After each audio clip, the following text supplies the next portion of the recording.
It's Dr. Albert. Shall we begin the session? It's 3:30.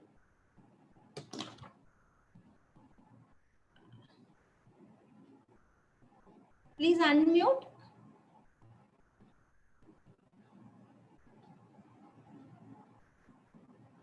We could not hear you.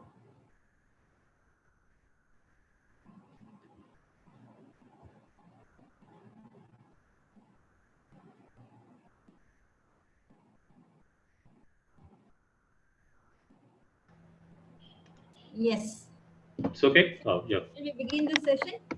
Yeah, please. Okay. Yeah. Good afternoon, all of you. The organizing team of the IQAC on Innovation and Best Practices Center of Tamil Nadu Teachers Education University, Chennai, and Annamal College of Education for Women, Thoothukudi, deem it a great pleasure to welcome the speaker and the participants to the 5th and final day of the Faculty Development Program on Teaching and Research. I thank the Honorable Vice Chancellor, Dr. M. Panjanadam of Tamil Nadu Teachers Education University for his encouragement and guidance in organizing this 5 days faculty development program. I also thank the registrar for his support in all our endeavors. I wholeheartedly welcome Dr. Albert P. Ryan, my good friend and well-wisher, who is to conclude this webinar series with a session on moving towards a paradigm shift in teaching, which is a suitable topic in today's scenario. Dr. Albert P. Ryan is an ELT expert with over 25 years of teaching experience.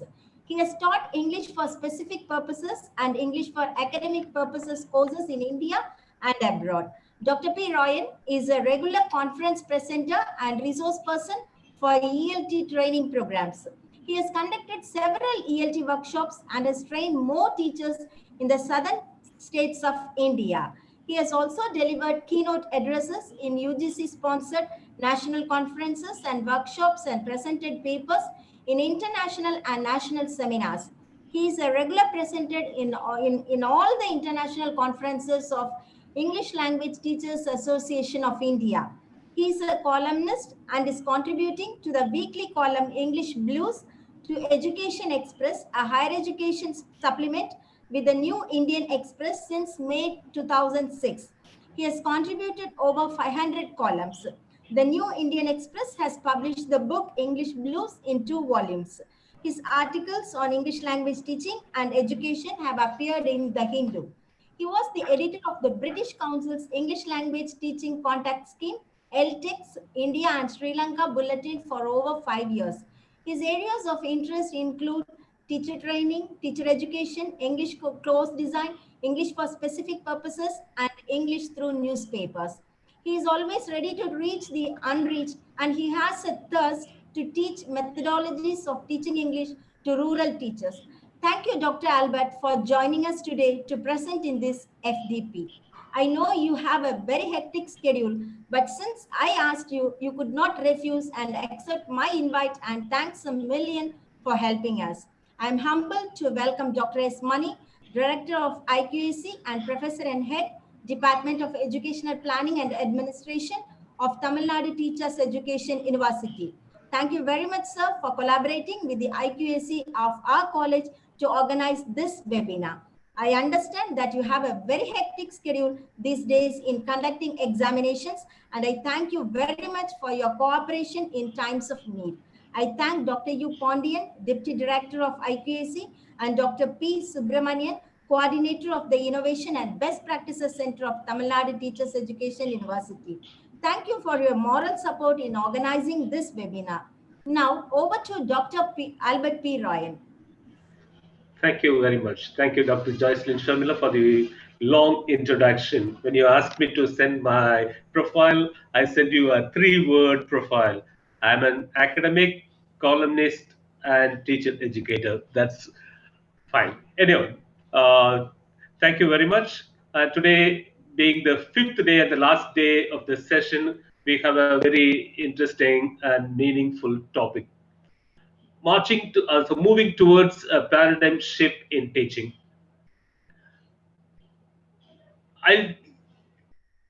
My session will be from 3:30 to 4:30. My presentation will be for an hour, and for 25 minutes, we will have question and answer session. You can use the chat box to send your questions, or at the end of the session, you can raise your hands and then we can have questions.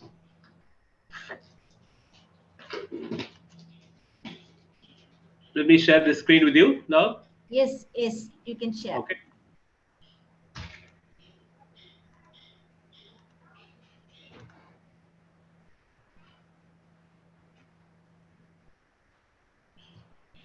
One minute, just.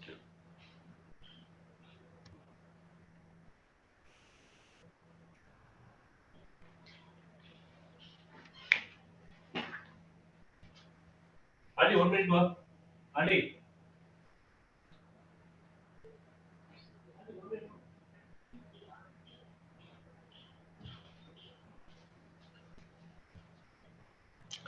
Just a minute, there's a problem. Just.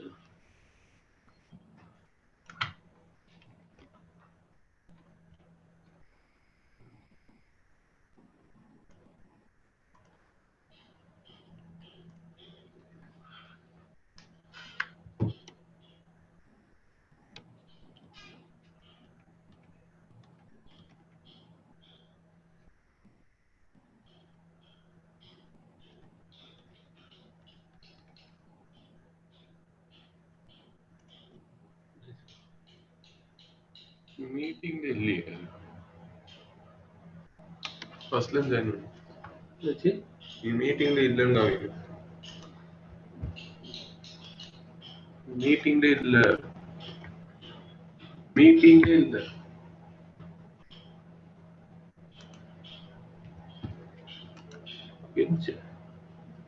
Hello. Yes, we have seen your screen for a while. Okay. And then it went off. It shows that I'm not on the.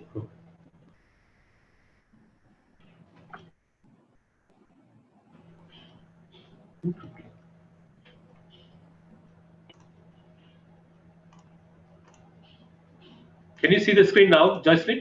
Yes, yes, yes, we can see. Hello. Yes, we can see your screen. Okay, fine. Okay.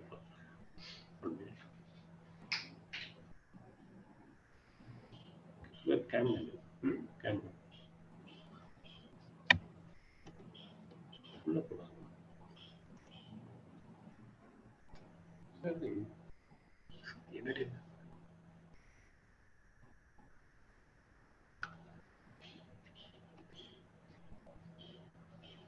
Okay, sorry for the disturbance. This is the outline of my presentation. It will be for an hour. First, I'll give a brief introduction and then move on to the three modules, three subtopics: reading the signs of the times and creating a new pedagogy, shifting the focus from teaching to learning, and the last one, moving towards new paradigm of education. Let's just look at the picture there. This picture provoked me a lot. Recently, I initiated a discussion on the topic on Facebook. When you look at the picture, what image? Like, it's a beautiful one. A professor or someone is looking outside from that wall. There are so many ladders there. How do you interpret the picture? This is how, like, we have a lot of resources, but unfortunately, some of us, especially teachers, are not able to use the resources. In a classroom, in a typical classroom, students and the realia are resources, but we look for outside, and finally we get disappointed. And this is the situation in the education scenario also.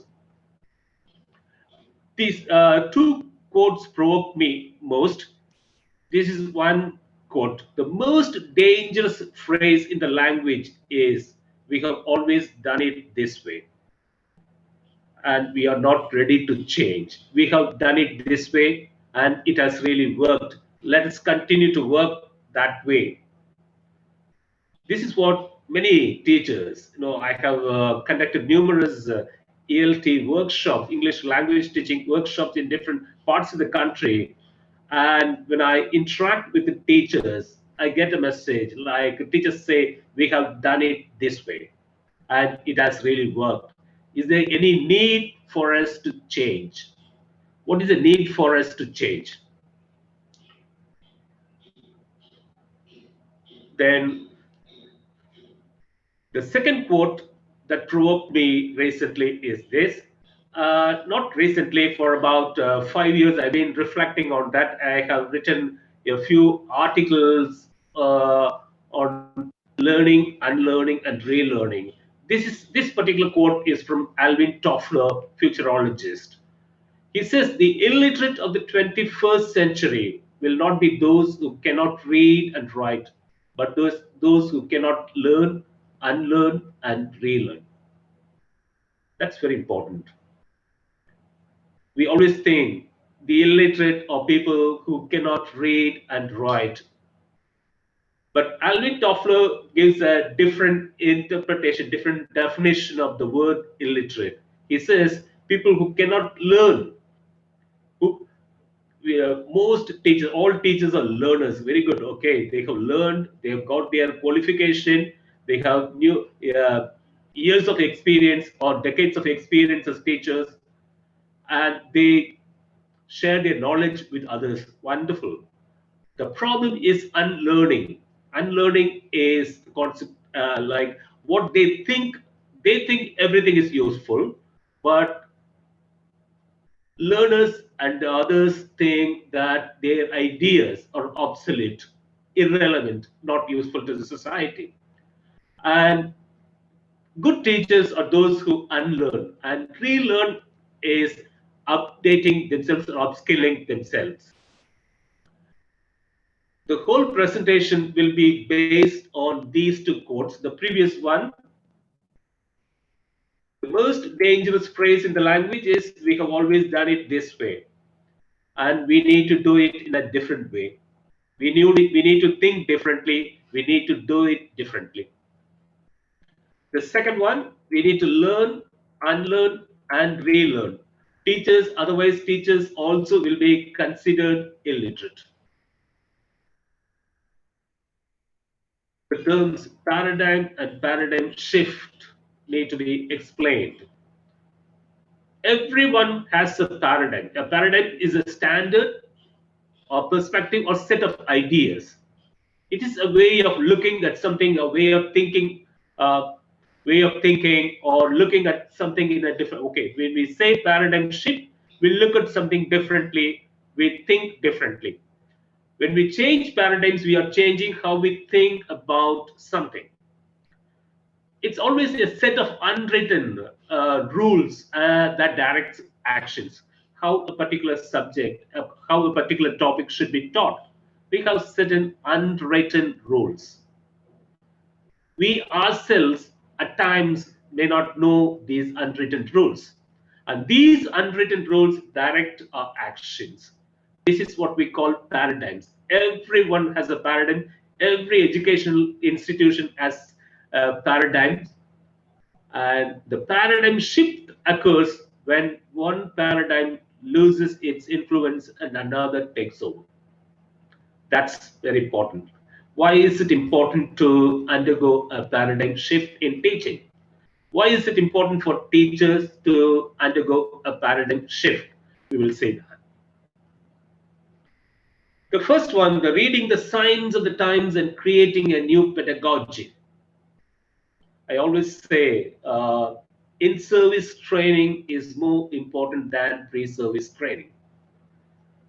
What happens in India is once the pre-service training is over, they become teachers, they start their teaching career, and they never bother about in-service training. And the system also, education system also doesn't encourage teachers to attend in-service training programs and update themselves. Of late, during the past 2 decades, in some states like Tamil Nadu, in-service training programs are given much importance.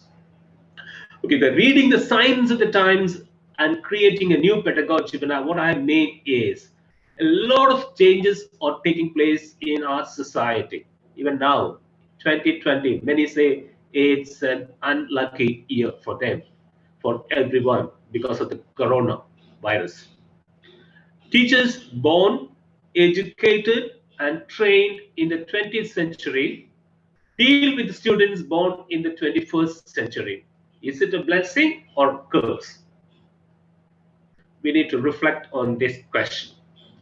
Teachers born, educated, and trained in the 20th century deal with students born in the 21st century. Some teachers uh, uh, between like age between 50 and 60, they sometimes say there is a generation gap. Is this generation gap an opportunity or a problem? Recent changes and trends in our society and the way students think, their own paradigm, their paradigm is different. Is it a challenge or an obstacle? These three questions. Take a minute and reflect on these questions. I've come across numerous teachers, great teachers who have retired from their service, but they are very productive, well received. They are ready to, they have undergone a paradigm shift, and they are, their new ways of thinking really amaze me. So I will never say it's a, like, it's a blessing. It's a blessing because years of experience, and they have uh, met different two or three different generations of students. They have interacted with experts, teachers, and it's a blessing. And generation gap is a great opportunity to share your experience and reflect on your experience and share with the present generation and learn from them also. And recent changes and trends, that's again is a wonderful, it's a challenge, it is a challenge. It's not an obstacle. If you have any questions on these three questions, you can just you can use the chat box and send the questions. Everything evolves. The society evolves, languages evolve, and human thinking also should evolve. Change in technology, language, morality, and society is incremental, inexorable. You cannot stop it. It's gradual and spontaneous. It means every moment, every minute, there is uh, some change in technology, like advancements in technology. Language, for example, if you take English, there are more than 11 million words, more than a million words. And every day, some new words are added to the language. And morality, again, has changed. And society, changes in the society also, we witness almost every day. So the evolution of everything, how new ideas emerge by Matt Ridley in 2016, the book, very popular one. There he talks about how society changes and the need for human beings, for us, especially those who are in the teaching field, to change. Just look at the picture. This is evolution of cars. For the first, the car was in the 1880. How it looks, and every uh, decade, every 20 years, there are changes. Now it's a driverless car, and it's fully automated. It's a wonder. You can see the modern cars on the road, and modern teachers, how they are different from 18 teachers who taught in the year 1880. Do they teach various subjects the same way, or are they different? This is a wonderful picture, evolution of technology. The computer that lived in 1940, just 1970 and 1980, now in the year 2019, even like we talk about Generation Z, Gen Z learners. and they play with the computers, they play with their mobile phones. And just 6 months ago, a few months, not 6 months ago, about 8 months ago, we never thought that we would be conducting webinars like this, and students would be in the classroom, instead of being in the classroom, would be at home and listening to their teachers and interacting with the teachers. Technology has changed a lot. If you look at this picture, students carrying bags. Even now, in many schools, students are asked to carry bags, as in the picture, like just the students have to do. But the generation last, like the students, they in some top schools, they don't carry books with them. They use tablets and very few books.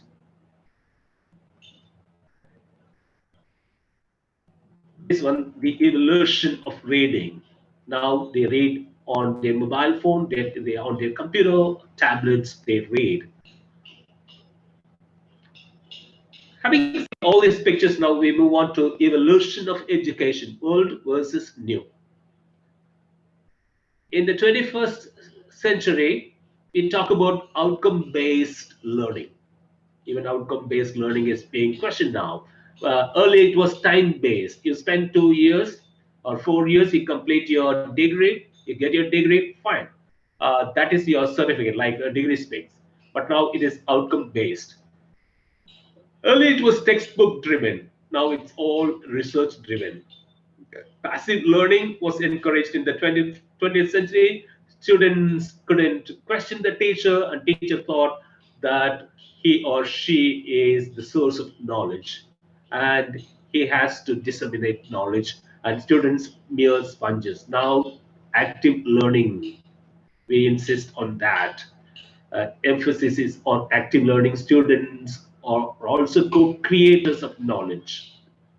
From teacher-centered, we have moved to student-centered. Now, the latest term that we use is learning-centered teaching.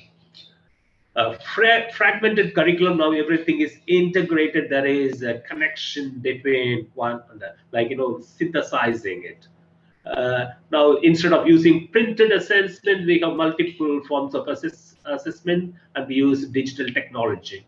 Print, okay. From facts and memorization, we have moved on to higher order thinking.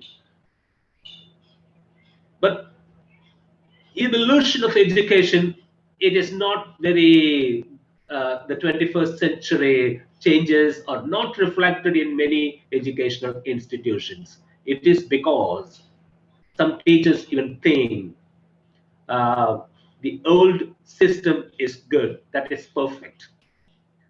That's why just the first quote that I told, which provoked me. Okay, everything is fine. There is no need for me to change. But as teachers, we need to change every moment. It's not like waiting for a decade or waiting for a year. Teachers have to constantly update their knowledge and upskill themselves. Why is it important to rethink pedagogy and teaching methods? As I explained earlier, changes in society, a lot of changes are taking place in the society, and student expectations are different. They expect of teachers to behave differently, to think differently. And now, again, after a few months, when educational institutions open, student expectations will be very different. Having been away from the classroom for over 6 months, now when they go back to schools and colleges, they won't be able to sit for 45 minutes or even 1 hour. They'll expect teachers to behave differently, to think differently, to deliver their content differently. They may even say your classes are not going to be not effective. We can learn on our own. Now, many students say that without online teaching is happening, like online classes are going on. Some brilliant students who can study on their own, learn on their own, say we don't need to depend on this online teaching by the teacher. Oh, new technology. A lot of changes in technology have taken place, like They sit in front of the system and learn. They interact with their own friends. So introduction of online courses,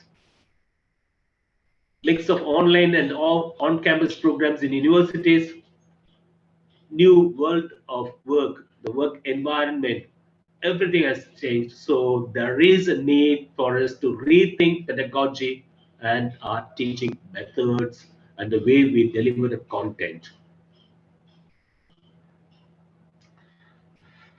This is one important aspect, like new demands of a knowledge-based society. We live in a knowledge-based society. There is continuing development of new knowledge. If you look at the point 3, that every year the number of research papers published in journals is increasing, and the rate of Indian publications is growing at close to 11% per annum. 11% per annum. But I'm not sure like whether all the research papers are read. But the number of papers published is on the rise, is increasing. It means development of new knowledge. And there is increased emphasis on applying knowledge using the new skills. And even the new education policy talks about critical thinking and independent learning using IT, entrepreneurialism. How the students are going to apply this knowledge to learn this new, using these new skills is a question. That is the role, like teacher, whether the teacher continues is going to be the deliverer of content or a facilitator. A good teacher helps students transfer, not just transferring information, to transform information into knowledge. The need for enabling learners to use new skills to manage their own learning. As I said earlier, many students have learned to manage their own learning. They have become autonomous learners, but many struggle, still many struggle. And teachers as facilitators need to enable learners to use all these new skills to manage their own learning. Then finally, the emphasis on connection between learning and employment. This now these days they say. Earlier it was not very much emphasized. Learning, the degree they got was different, but employment they could just join anywhere. Many government organizations, like bank employees, also those who specialized in zoology or botany, join bank. But now there is emphasis on connection between learning and employment. So we live in a new knowledge-based society, and it means our students need to be taught differently. Instead of teaching them, we need to help them learn. This I discussed earlier, just there's a new student expectations. Students expect a lot from the teacher. They used to expect, now their expectations are different. It is because their demographics have been changing. The type of students we get from different, even rural, urban, and age difference. All their demographics have been changing. Some students combine work and study. It may happen after a few years. We may have classes just for an hour or two. Students will work and they will attend the classes. At times, if they are not able to attend classes face to face, then they will take online courses. Students look for flexible learning options. This is a very important change. It has already started, like flexible learning options. Some radical, like educational institution, they have good educational institutions have some radical ideas. Even within 5 years, we may expect that. College students opt for work-related programs. That's fine. Like technology is a natural part of their environment. Unless teaching, like teachers learn to integrate integrate technology into teaching, they will become obsolete. Thanks to Corona, many teachers are becoming tech savvy. They know how to use. I just 2 weeks back when I wrote an article in the Hindu with the title "Learn, Unlearn, and Relearn." There I talk about one particular teacher, a college teacher, 55-year-old.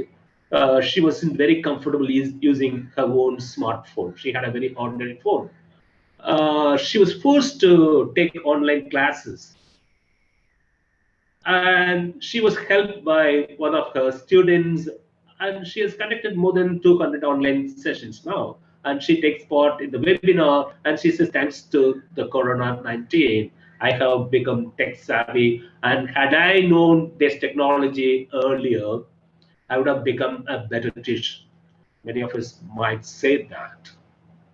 Now we also have that blended and online learning has grown.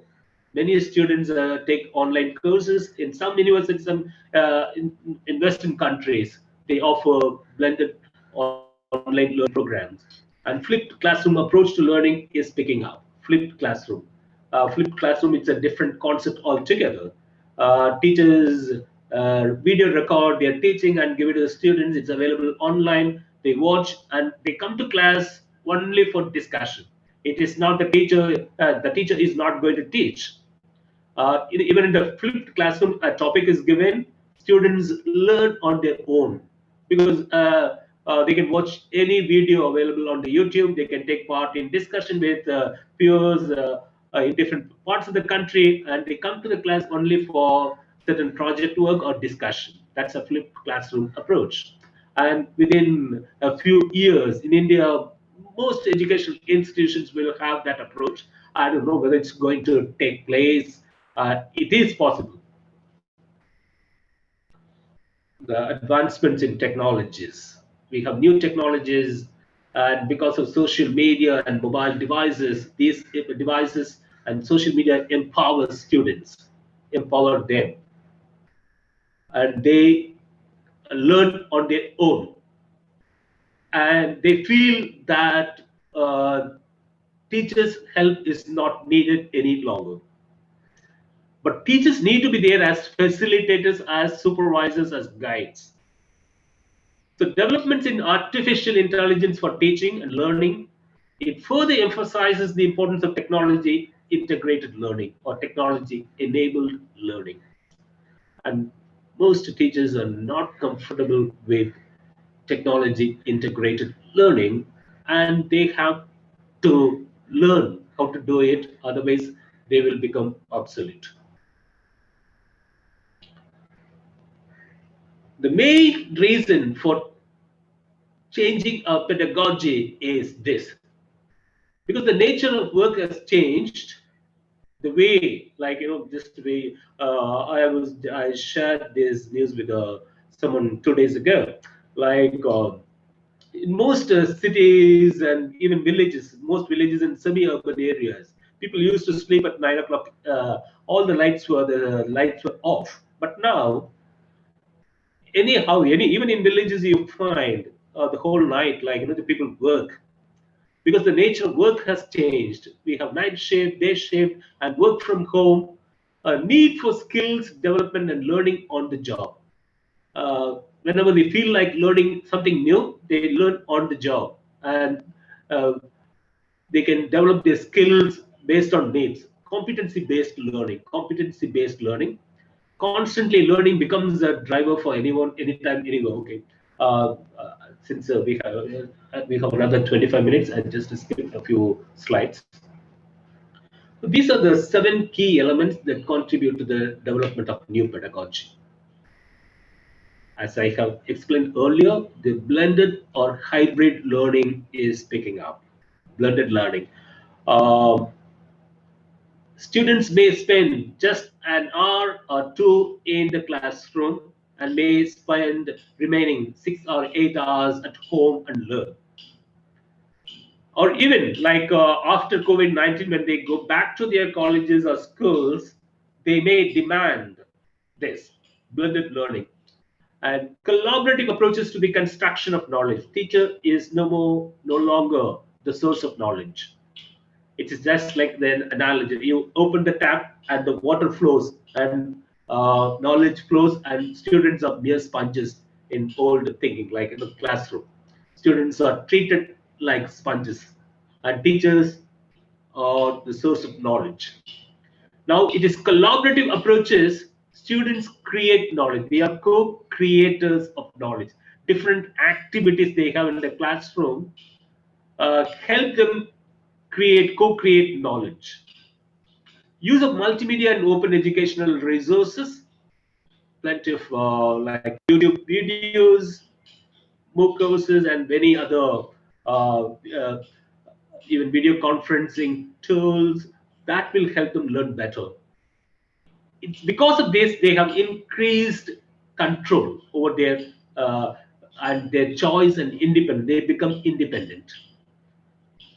They no longer depend on. They will no longer depend on teachers. They will have control, and they will control the teachers. If this is going to happen, we need to be ready. We teachers need to be ready. And their choice, the choice, of course, what they want to learn, they will get. It's sometimes it becomes, it is not the textbook material that is going to be used in the classroom. Learner generated material. Learners will tell the teacher, we need to be taught this. They will generate material. They will generate syllabus and curriculum. They will design their own curriculum what based on the needs. And the growing level of independence, that's another very important thing. Independence, and it becomes interdependence. If the teacher is meaningful, relevant, then interdependence will be a strong point there. Anywhere, anytime, any size learning, you can be anywhere and learn anytime. It's you need not attend classes like just like webinar. Now it's live. Okay, if it is available on YouTube, those who cannot attend the webinar now, they will watch the video later. This is how, like anywhere, anytime, any size learning. And this is already ever since MOOC courses were introduced, massive open online courses. Many have updated their upskilled themselves. New forms of assessment. It's not paper based. You can create. Students will be asked to create e-portfolio, and that based on the e-portfolio, they will be even recruited to companies. And self-directed and non-formal online learning. I mentioned the MOOC courses and other online programs.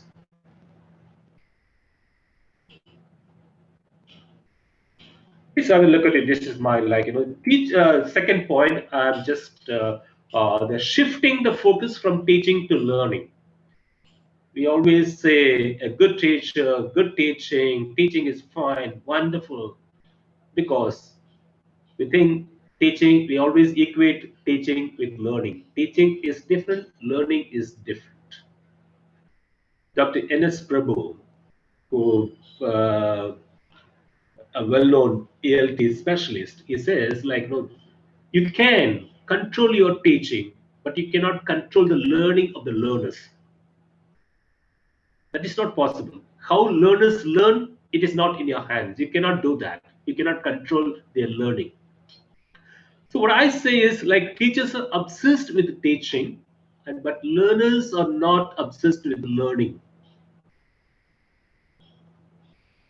Teachers think if they teach, students will learn.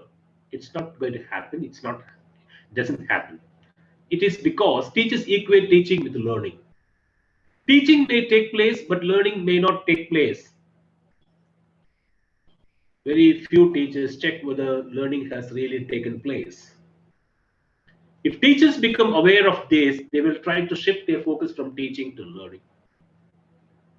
That's why I said teachers need to become aware of what's happening around, like whether students really show interest in learning, whether their teaching is effective, whether they need to undergo a paradigm shift.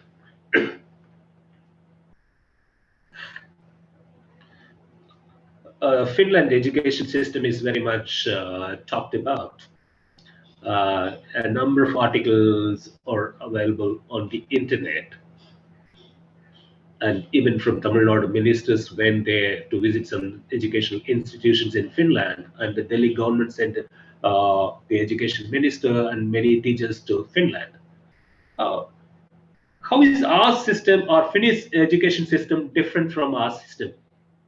There, the teachers are highly trained, not like our B.Ed courses, 1 year and 2 years, and you get a certificate and then you call yourself trainer. Even if you have certificate, you need to prove your skills.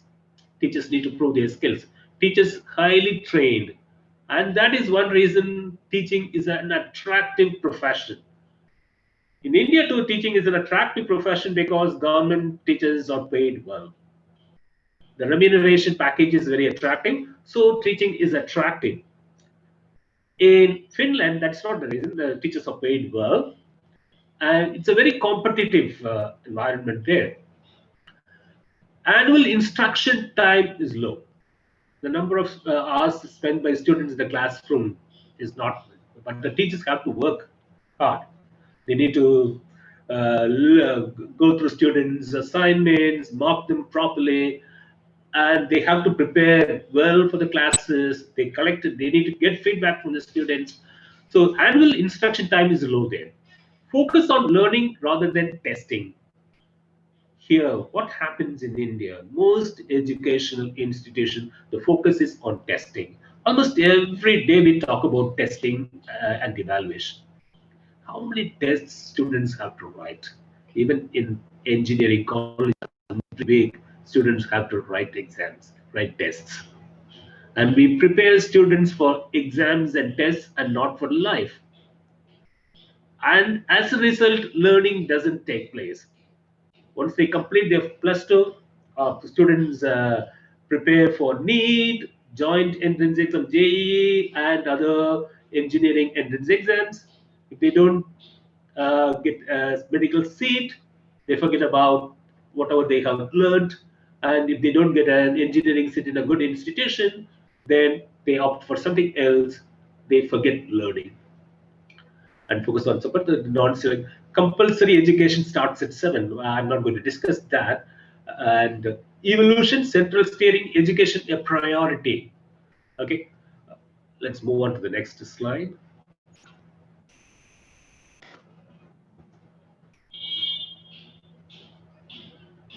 I said like the focus must be on learning, not on teaching. The 21st century skills, learning for life in our times, Trilling and Federal in 2009, the book, they say these are the 7 critical thinking and problem solving. It means students learn on their own, they question everything, question the teachers, question the system, and they solve problems. Creativity and innovation is given importance. It's not memorization and rote learning. That may have some uh, merit, but creativity and innovation is very important. Collaboration, teamwork, and leadership. When we insist on these skills, collaboration, teamwork, and leadership, the way we teach, the way students learn will be different. There will be a lot of activities. Even group discussion, for example, when they discuss a topic, most teachers test their students' language skills. It's not language skills that should be tested in a group discussion. That is also one important thing. But how students uh, take part in discussion, whether they have the team spirit, whether they are good team players, whether they listen to others, these are very important. So the cross-cultural understanding, they need to understand the culture of others. The communication and media literacy, this is another important skill. Somehow, many today, like we live in a media-mediated society. What we get, the news we get from television and newspapers, we think it is true. I said like information, misinformation, and disinformation. If you take it, information is facts. 17 people attended this program, 1717. That's information. And misinformation, not deliberately, but you give wrong information or false information. but it is not done deliberately, whereas disinformation is given deliberately. Disinformation is given deliberately, and it is to mislead people. That is the reason why media literacy is very important. Media literacy.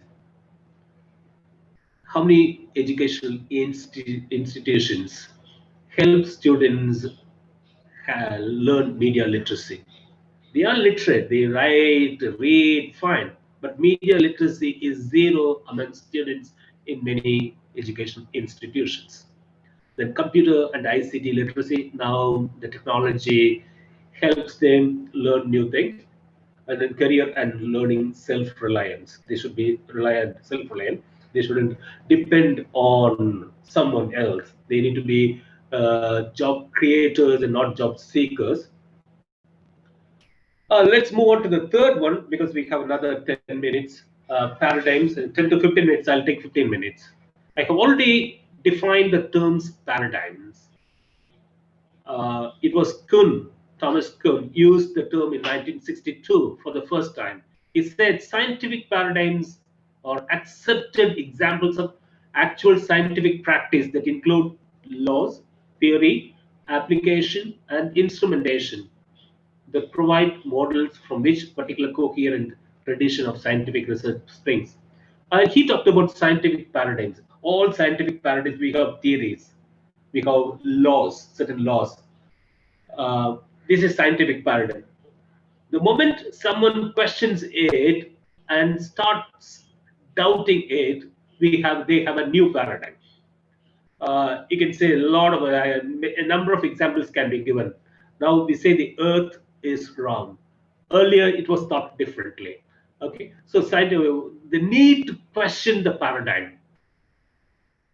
It is important. And Baker, for the first time, he used the word paradigm in a meaning, gave a different meaning. It is a set of rules and regulations that establishes or defines boundaries and tells you how to behave inside these boundaries. If you work in an organization, you need to follow a set of rules.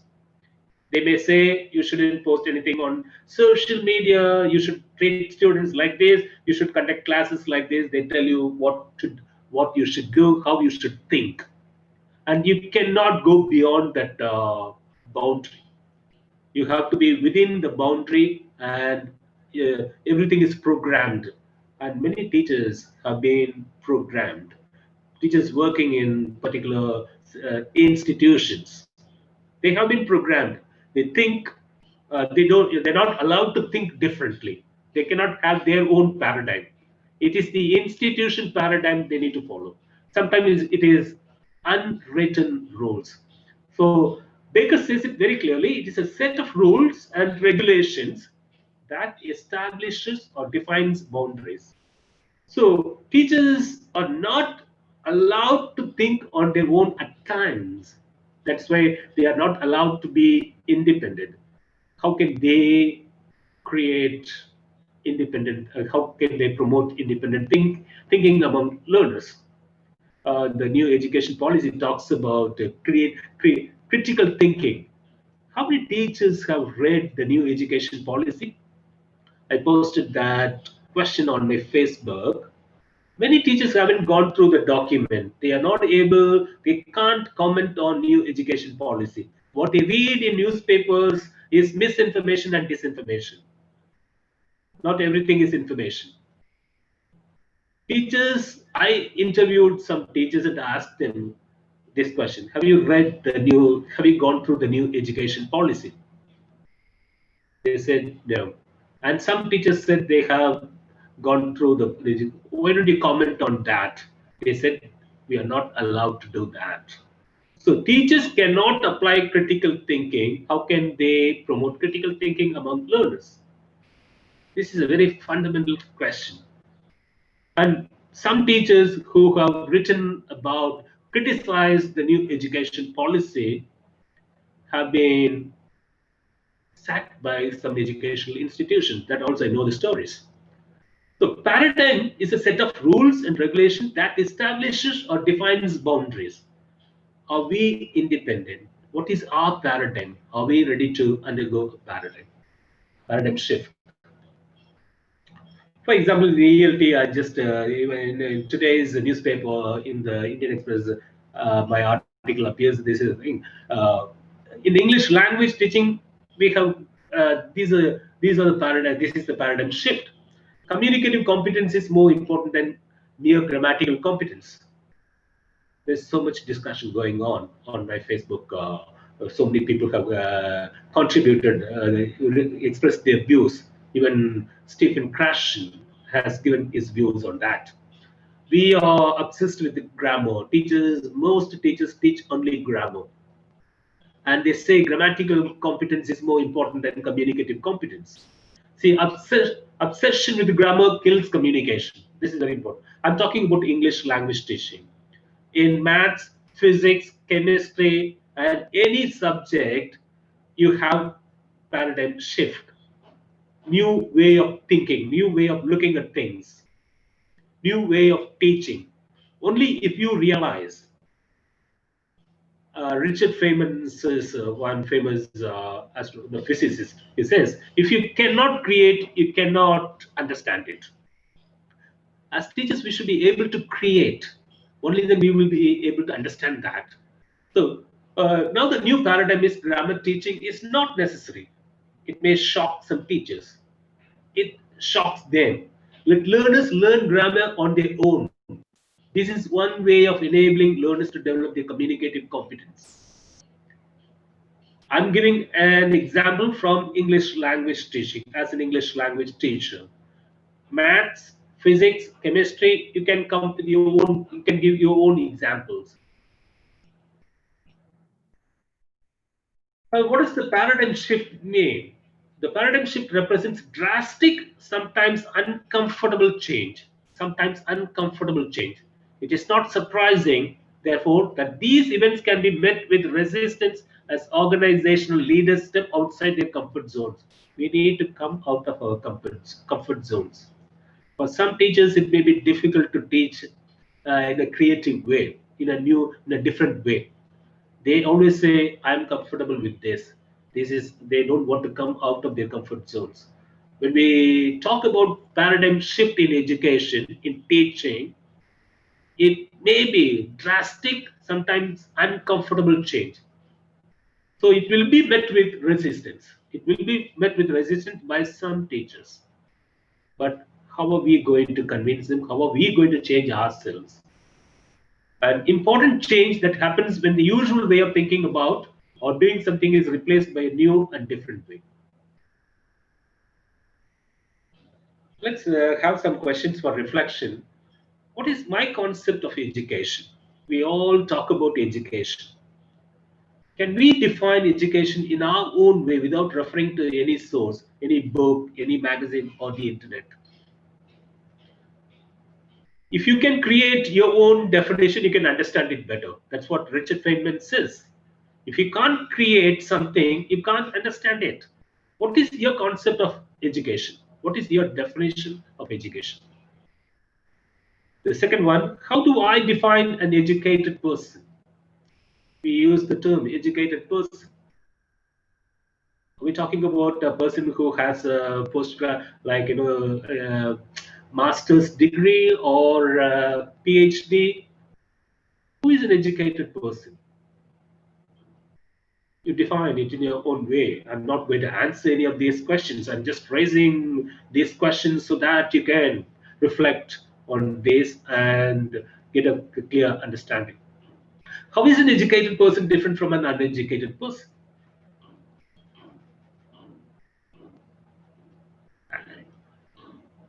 Who is an uneducated person for you? Is he someone who hasn't gone to school? Is he someone who doesn't know how to read and write or doesn't comment on something? The fourth question, am I happy with the education system in Tamil Nadu or India? I think most participants are from Tamil Nadu. Are we happy with the education system in the country, in the state? What are the strengths and weaknesses of the system? Will you be able to comment on that? Now, after the new education policy was approved by the parliament, people started comparing the education system in Tamil Nadu with other states. They started glorifying it, but it's not always the bed of roses. We have our own weaknesses. If I were allowed to change the education system, what changes would I suggest? If you were allowed to change the education system, what changes would you suggest? This is the topic that we gave for essay writing to the students, but teachers don't attempt to write an essay on that topic.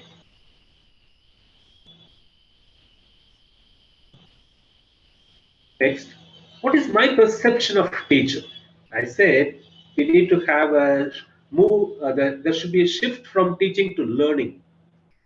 Only if I understand, I have a clear perception of a teacher. What is my perception of teacher? How am I going to define teacher? A source of knowledge, who is an expert in everything, who controls the students, who imparts knowledge, or who delivers the content? What is my perception of learner or student? What are the characteristics of good teacher? What are the characteristics of a good learner? These four questions we need to reflect on so that we get a clear understanding of the terms. When it comes to teaching and learning, which should be given more importance, teaching or learning? Most teachers would say teaching should be given more importance because they are teachers, and the system, like their superiors, heads of departments or principals or the management, will tell them to teach.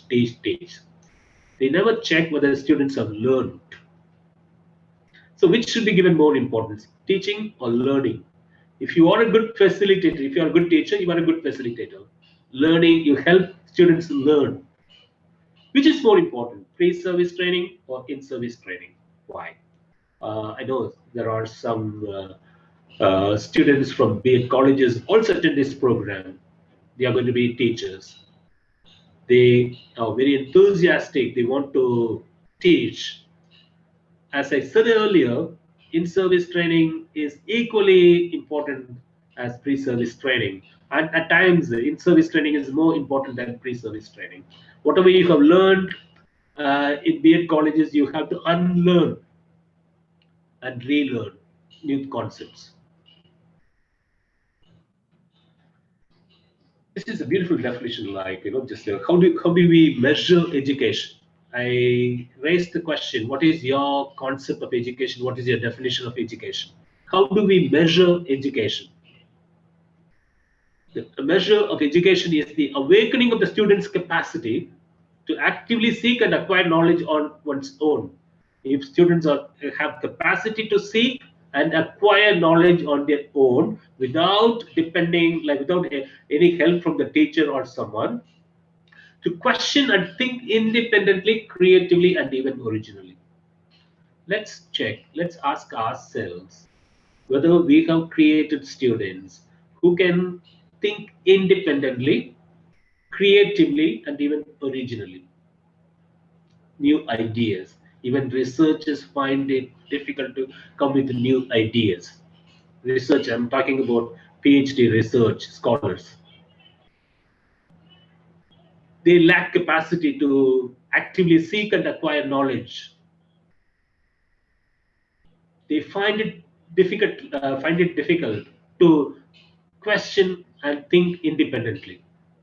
But the true measure of education is awakening of the student's capacity. Constructivist dating. This is a concept like not only in English language teaching, in all subjects, they insist on that. It is based on the belief that learning occurs as learners are actively involved in a process of meaning and knowledge construction as opposed to passively receiving information. In a traditional classroom, in a traditional classroom, students are treated as sponges and they receive information. They are passive learners. Learning doesn't take place. They memorize certain concepts. But in a constructivist classroom, they process knowledge and they become co-creators of knowledge. There are certain activities in changing, like allow pairs of students to teach each other. In some educational institutions, they follow that. Teachers don't teach. Teachers don't teach. They ask students to teach, and they help only when they need help. Students need help. That is reciprocal teaching and learning. Inquiry-based learning, teachers learners pose their own questions and seek answers to the question via research and direct observation. The problem-based learning, like management institutions, top management institutions like IIM, and they take case studies and they suggest solutions based on their understanding of the topic. Then cooperative learning, the four C's in the 21st century skills: communication, collaboration, creativity, and critical thinking. They insist on communication and collaboration. They need to work. They should be good team players. This you can have a look at it, the traditional transmission approach versus constructivist approach.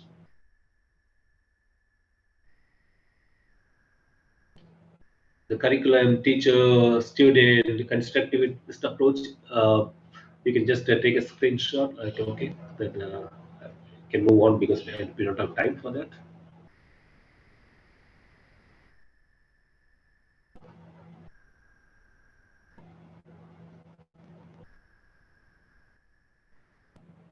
The constructivist classroom students primarily work in groups. As I said earlier, collaborative approach to teaching and learning. And curricular activities rely heavily on primary sources. Students work on their own day. It's all inquiry-based and project-based approach.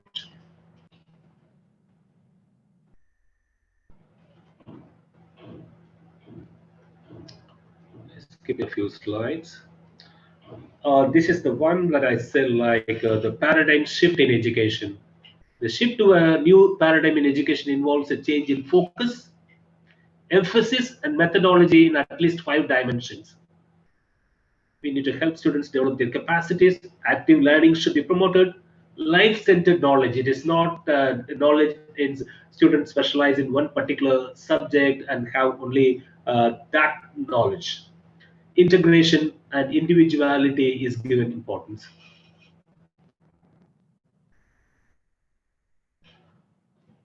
This is my last slide.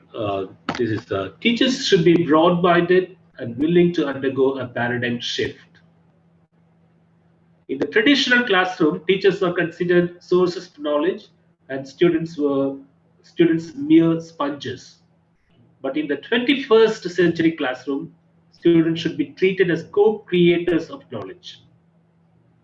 Students, with the help of search engines, can gather information, but it is the teacher's responsibility to help them convert information into knowledge. This is from one of my articles I've taken. Teachers cease to be teachers and they become facilitators. Only when they realize that,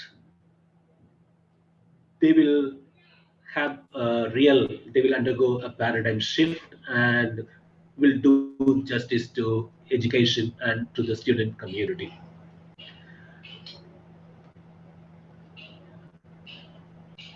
Now, if you have questions, please. Yes, thank you, Dr. Albert, for the insightful inputs. Thanks for highlighting learner-generated material, as well as students are to be co-creators of knowledge. It's true that teachers ought to shift their focus from teaching and learning. And now there are some questions for you. Okay, First fine. one, I think this question arises from evaluation of education. Which scholastic system is better, old or new one? This is the first question for you. Could you please repeat the question? Which scholastic system is better, old or new one? So what do they mean by scholastic system? The person who asked the question, no, you can just... This question is taken from YouTube. So the speaker could not come here. Okay. They So want what to does the know person which need? one is better, old or the new one. I don't get that question, because scholastic system, it is the way students learn which one is better. We cannot, if the person is able to clarify or define the term scholastic system, it will be better. Or can you simplify it, or just rephrase the question and ask me? Uh, I think this question is based on your slide, evaluation of education. Okay. Okay, yeah, So there you have given the difference between the old one and the new one. correct, yeah. They are asking which one is better, whether the old or the new one. Okay, okay. See, as I said earlier, teachers need to be aware of what's happening around them in the society. Teachers should be aware of it. Old method, like not everything that is old is bad, and not everything that is new is good. We need to analyze it. As teachers, we need to analyze which one will be. That's why I say like a post method era. We live in post method. No particular method will work in any group. Today I may have a method, and tomorrow the same method will not work for another group. That's why we call it post method era. Teachers need to be good at analyzing things, and they should check whether a particular method will work or not. When I say old methods, old teachers thought themselves like they are sources of knowledge.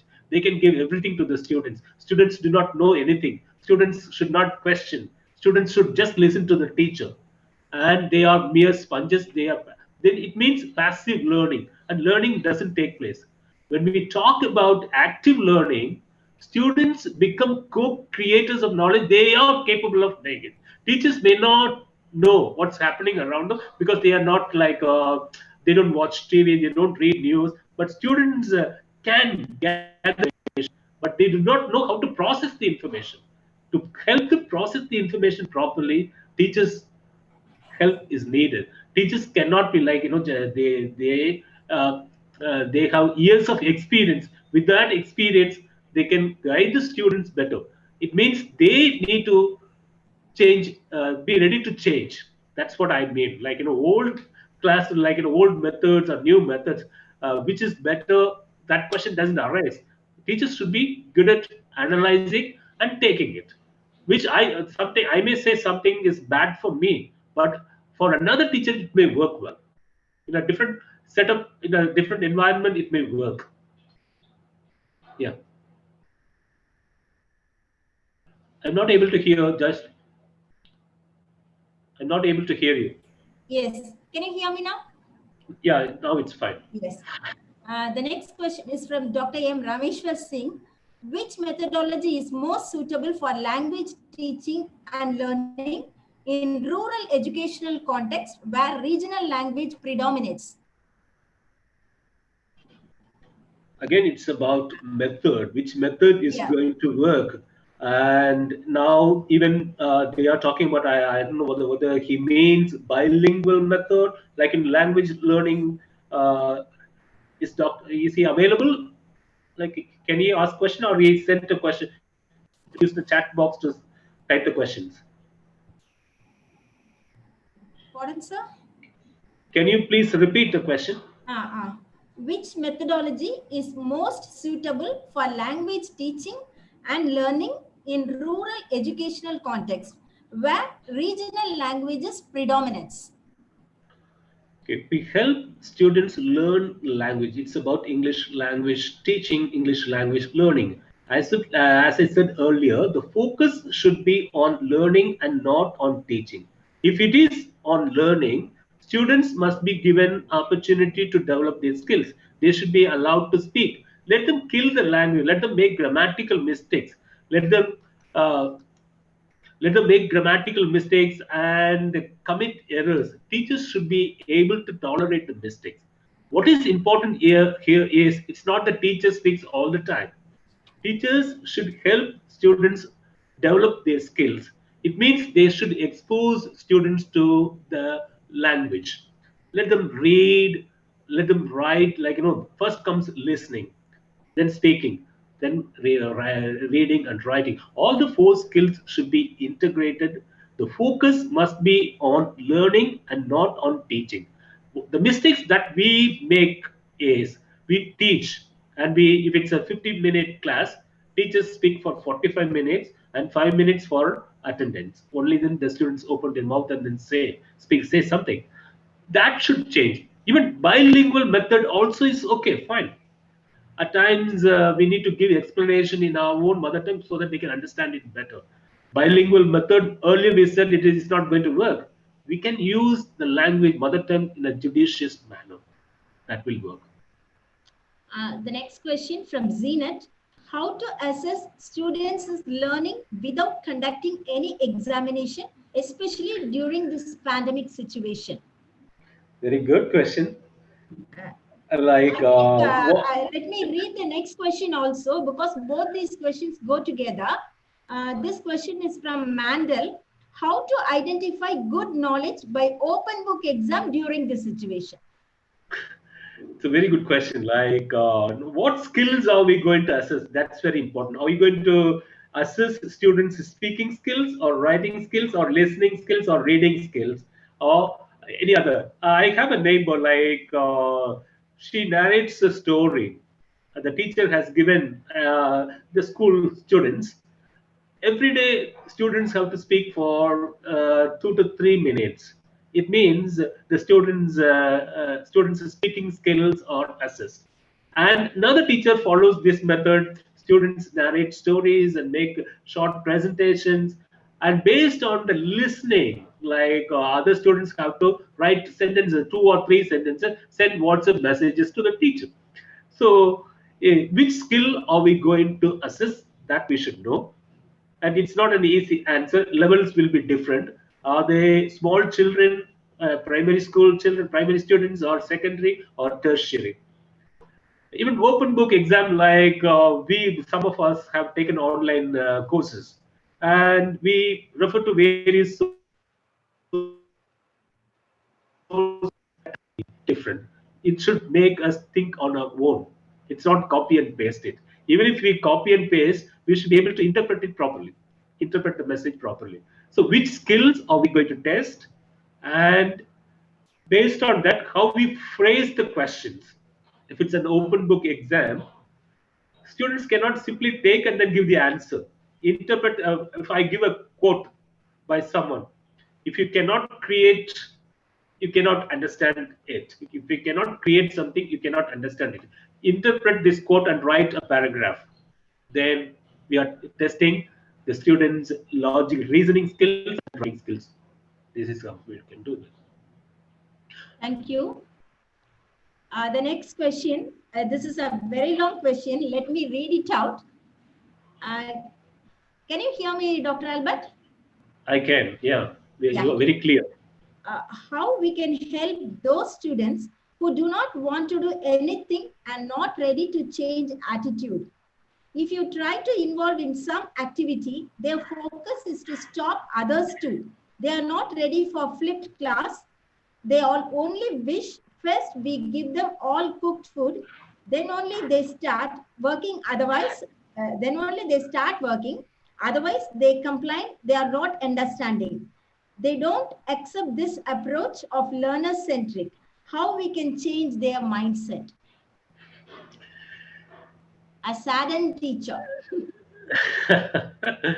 See, many teachers have this problem. They say they are not able to motivate the students. Some teachers are thoroughly very much disappointed, especially novice teachers. When they go to classroom, so some teachers change the way of teaching. They come down to the level of the students, make classes interesting. In face to face, that may work, but in online, it's very difficult. Like online teaching is not, they just log in, then I don't know how many participants listen to me. The same problem in a classroom, traditional classroom, the teacher can do wonders. The first thing is try to understand your students. What are their needs? Are you giving them what they need, or are you giving them what you need, what you think is interesting? I have tried it at different levels, even primary school students I have done, and at the tertiary level also. The moment you understand students' needs and interests and design your courses in such a way and deliver the content the way they like it, and we can get things done. It all depends on the teacher. The teacher needs to be creative, and teacher needs to listen to the students. And most teachers don't listen to what they want. So based on their needs, based on their interests, and based on what they expect of you, like then you need to come down to their level. Only then you can make classes interesting. And it is possible. Many, even I've seen some retired teachers. Yeah, a few days back, I interacted with one professor, Professor Vincent Sounder Madurai, and he's a very creative teacher. He's ELT resource person and specialist. He has written textbooks, and he has a lot of new ideas. It means, we have created a WhatsApp group, and many teachers also post their questions, and he has creative answers. It all depends on the teacher. Yes, Joycelyn. Yes, this is the last question. Could you please clarify competency-based education through online classes? Competency based, for example, like engineering students, if you take it, like they have courses, different courses. In a semester, they have 4 modules or 4 or 5 different papers. If it is a competency based, I skipped a few slides to you. That's a very important one of slides. Competency based, if I have I want to specialize in something, and maximum time for it is 2 years or 1 year. I take a pre-test, like even before I join the course, I'm given an entrance test, and I get to then I pass the exam. Then I'm ready at any time. In UK, they have introduced in some universities competency-based tests. For example, I would like to specialize in English for specific purposes or English for engineers, and they have a test. And normally the course takes 2 years or 1 year. If I say I'm ready within a month, I can take the test and prove my competencies in it.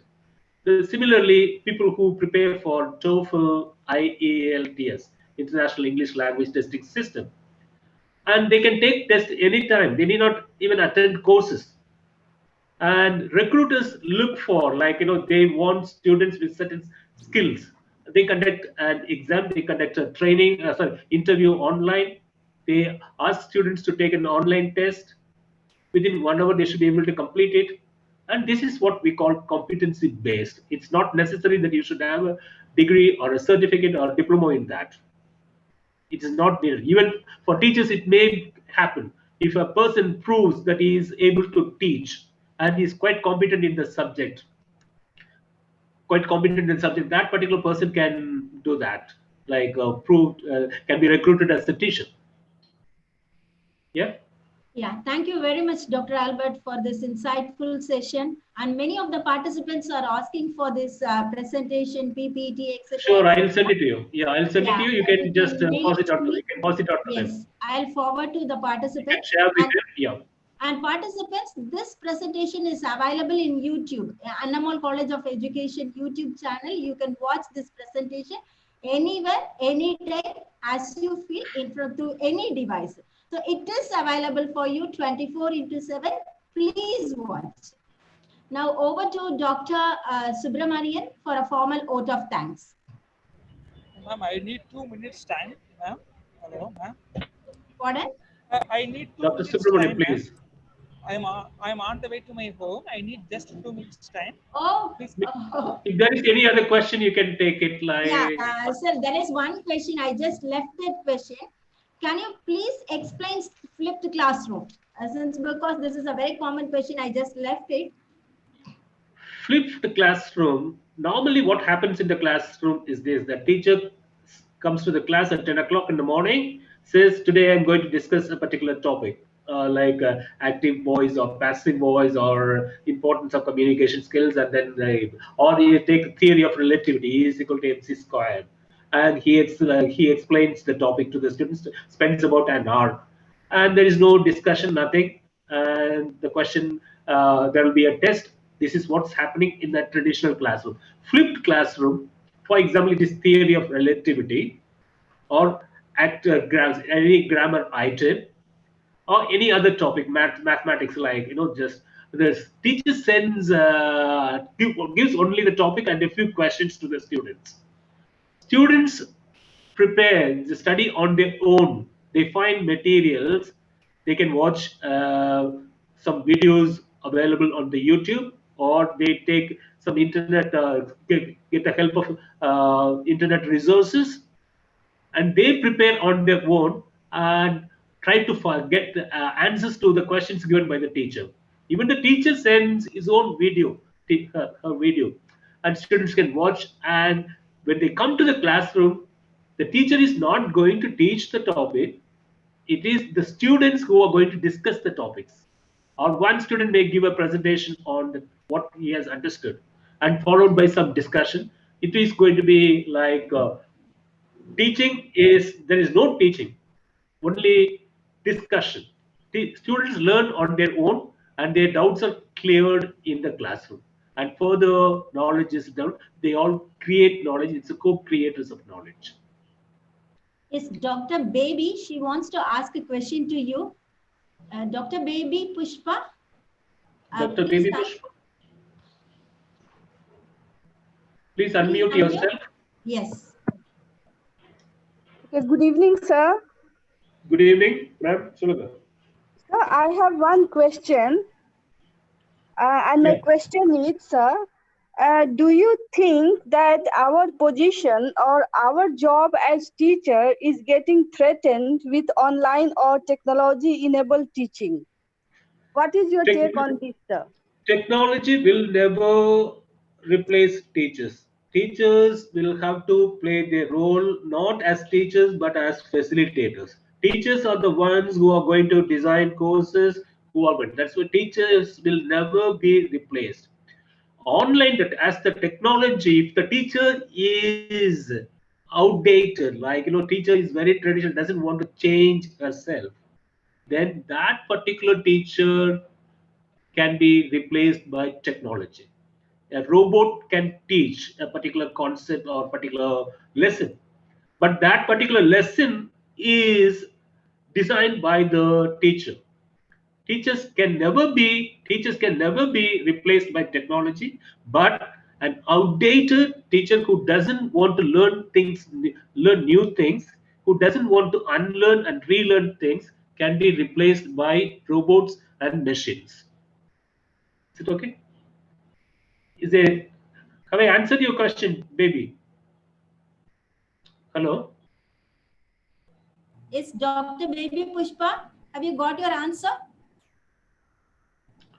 Where is she? She is here.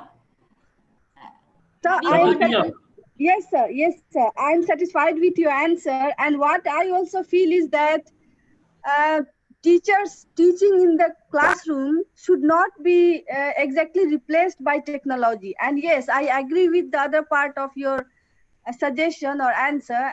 That is, we should try to update ourselves with the changing times and technologies. Thank you, sir. That's why I said, like, learning, unlearn and relearn. Learn, unlearn and relearn. Constant upskilling is very important. Yes, sir. Thank you so much, sir. Thank you. Thank you, Dr. Sinha. Thank you, sir. There is one more question in YouTube, but I could not very clearly understand this question. Let me try. TTT and STT. I don't know what they mean by that. TTT and STT, which is given priority for modern learners. Can you get the question, Dr. Albert? TTT. In which context have you given that abbreviation? What does it stand for? That's what I'm confused. Teacher training or related to teacher training? Maybe teacher student. I get this. TT. Is anyone participants? Can you say? Train the trainer. Train the trainer. TTT. Okay. Okay. So Train the trainer. STT? Shava is giving. STT, can you please say? Talk time of teachers and students. That's what Ashok. Okay, teachers talk time and student talk Teachers time. talk time and students talk time. Okay, okay. Teacher talk time and student talk time. This is what, Which is like, given priority for modern learners. it is depending on the class. If it's English language learning and speaking is the skill that should be focused, and teacher talk time should be less and student talk time should be more. Teacher talk time should be less and student talk time should be more. But in a mathematics class, for example, teacher talk time is more and student talk time is less. And even there, if it is application oriented, students can discuss the topic. And constructivist approach would say teacher talk time and student talk time is based on the skills and topics discussed. Even mathematics is taught differently now. I know one of the classes I attended recently, sometime back, about a year ago, students discuss the problem in the classroom, ask various questions from calculus, trigonometry. It's not just the teacher teaches the whole time, 50 minutes. So this is, it all depends on the skills and topics dealt with. Yes, thank you very much, Dr. Albert, for answering all the questions in a very lucid way. Now, over to Dr. P. Subramanian, Coordinator of the Innovation and Best Practices Center of Tamil Nadu Teachers Education University. Over to Dr. P. Subramanian. Yeah. Can you hear me, madam? Yes. Yeah, thank you. Thank you so much, ma'am. Good evening to all. It is my great privilege and it is my great honor to propose a hearty vote of thanks in the 5th day of FDP program, International FDP program on teaching and research. At the outset, I would like to thank our Honorable Vice Chancellor, Professor Dr. N. Panchanandam sir. He is always motivating us to do a lot of programs during this lockdown period. Under the able leadership and guidance of our Honorable Vice Chancellor sir, our teachers have organized and participated more than 1,000 digital programs during this lockdown period. Yes, I wholeheartedly thank you, sir. On behalf of the organizing team of this webinar, we wholeheartedly thank you, sir. And I must thank the most respected Registrar of Tamil Nadu Teachers Education University for giving the necessary permission in organizing this FTP program with one of the reputed institution of southern part of our India, that is Annamal College of Education for Women, Thuthukudi. Thank you so much, sir. And I must thank the Controller of Examinations, Dean of Faculty, Professor M. Govindan, sir, for always motivating us, for always encouraging us to do a lot of programs in this pandemic period. And thank you so much, sir, for giving the necessary permission to organize this program in collaboration with Annamal College of Education. I must thank the wonderful resource person of today's session, Dr. Albert P. Ryan, sir. Thank you so much, sir. We are delighted by your wonderful presentation.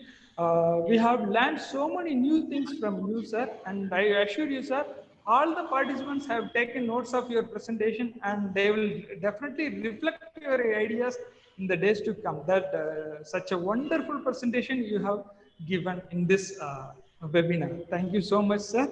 Amidst your busy schedule, you are sparing your valuable time with us to grace this occasion more meaningful and more encouraging. Thank you. Thank you so much, sir.